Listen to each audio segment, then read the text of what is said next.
जीवन में एक बार ऐसा दौर आया जब मैं बैंकरप्ट हो गया, दिवालिया हो गया।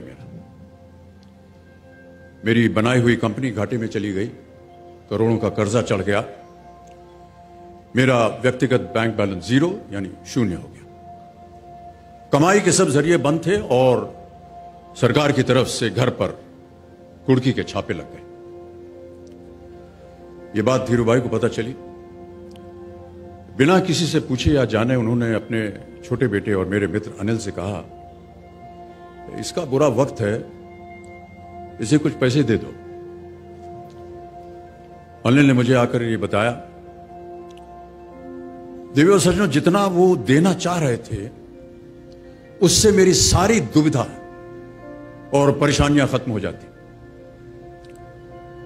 उनकी उदारता पर मैं भावुक हुआ, लेकिन मुझे लगा कि मैं उनकी उदारता को स्वीकार न कर पाऊंगा। ईश्वर की कृपा रही और कुछ संकट के दिनों के बाद समा बदला, काम मिलना शुरू हुआ और धीरे धीरे मैं अपने सारे कर्जे उतार पाया।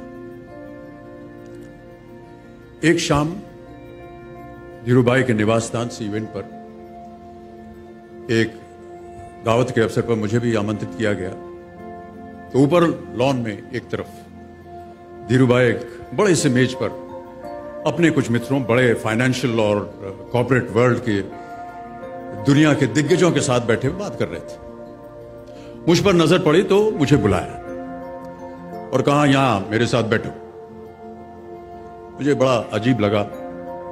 मैंने क्षमा मांगी और कहा, मैं उधर अपने मित्रों के साथ बैठा हूं, वहीं ठीक हूं। उन्होंने जिद की और बैठा लिया मुझे। फिर अपनी उस दिग्गजों की महफिल में उन्होंने कहा,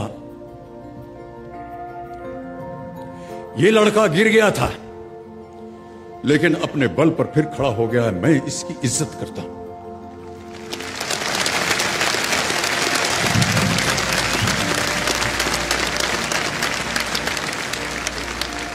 उनका ये व्यवहार और उनके वो शब्द मेरे लिए उस धनराशि से हजारों गुना ज्यादा मूल्यवान थे, जितना कि वे मुझे मेरी संकट से बाहर आने के लिए, देने के लिए तैयार थे।